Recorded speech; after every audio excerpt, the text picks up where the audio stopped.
Where do kids in this country see scientists and engineers and inventors and thinkers and problem solvers as heroes, as celebrities? Where do they see that these are young, exciting people that love what they do and have the same passion as Shaquille O'Neal does? Where do they see that they're women and minorities that are every bit as much part of this world as these others? I am a 2004 alumni of John O'Connell, and I currently attend UCLA. I got to UCLA, I believe, because of the work that I did in the robotics team. I actually used experience I gained from the robotics team in my personal statement. And through the personal statement, I guess the school got a nice feel for who I am and what I like to do. It really helped me because it showed that I could persevere with the team. Overall, this experience I had from the robotics team helped me learn about who I am and where I want to be.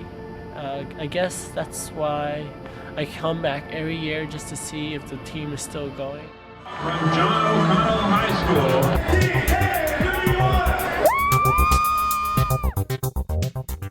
School. We are a self-sustaining team. I mean, all the money we spend and use for registering for the event and buying the robot and all of that is money that we raise by asking for donations and selling t-shirts. Thanks to our donators, and everything was helpful, even if it was, a thank you letter or an appreciative letter. It's all helpful. I think that last year was awesome, and beginning of the year we were all psyched out, and we kept going for like 4 months straight, just constant work, and it paid off in the end.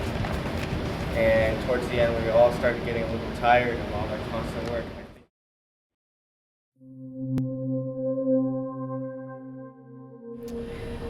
It's been a difficult year. We had so many changes here at school this year that with the loss of Mr. McDonald, with the loss of our room. The biggest problems for the team at the beginning of the year were communication, organization, and money. A lot of things kind of dropped this year with, a lot of us stopped coming every day.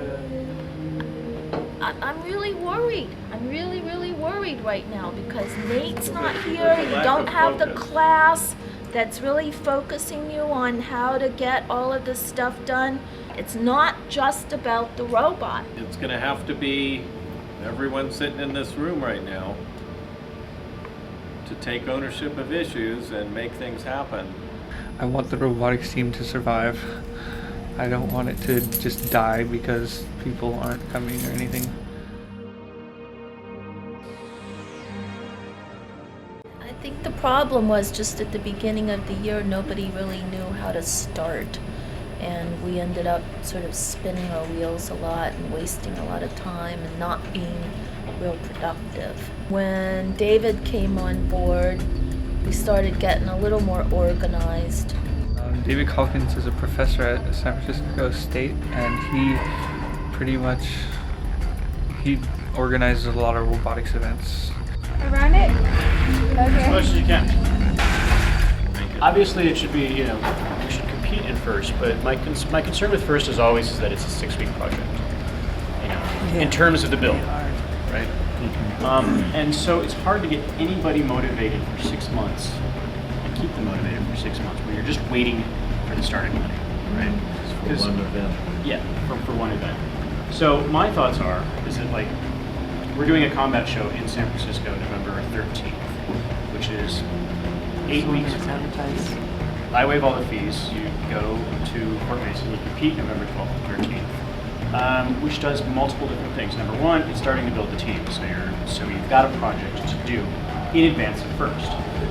It'd still be 2 months prior to the first kickoff, but you've already done one project, so you've already got that momentum. Are you willing? Robots really might bring more interest amongst kids. Biggest factor I apparently found. death is huge amongst people.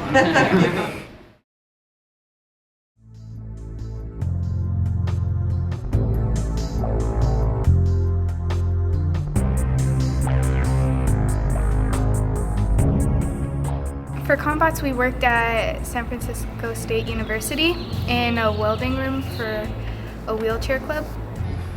As of yesterday, there were 2 people going. 95% of the team lives here in the Mission District, and a lot of us did not want to travel all the way to San Francisco State. It just took a couple of us that we're attending every day, to get the other people back into the habit of coming. I think it was part of like what kind of brought the team together earlier in the year was that, when you started working on the Combot robot, then people really got involved. The robot got built in the last 2 days. We used an old FIRST bot, It was all spare parts we had from previous years. put some Lexand on all sides, just added stuff on. We were the only teenagers there from a high school with all these top engineers who had money, had like years to build their robot, and we had 3 weeks, and hope to God that we wouldn't get demolished in the first round.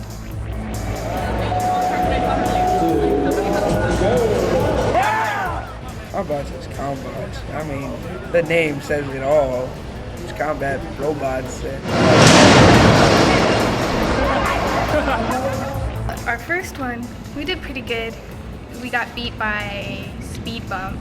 It was a two-loss elimination, so we lost our first match, and the only way to stay in is to win again.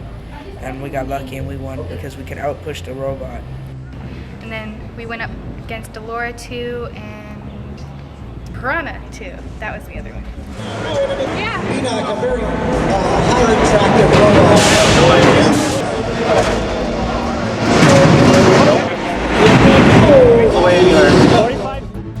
And in one of the matches, our chain popped off, which was like, uh-oh, we can't drive on one side.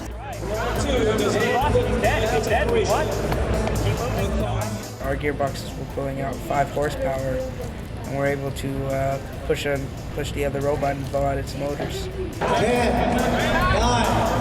8, 7, 6, 5, 4, 3, 2, 1. And that's it.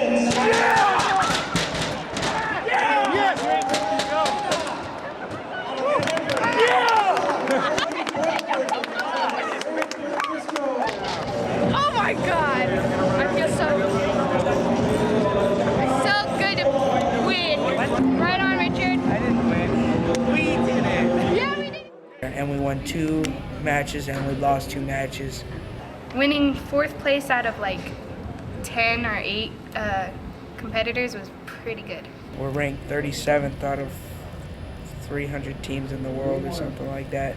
You guys are good. Yeah. We're not good, we're great. Get it right. Of course.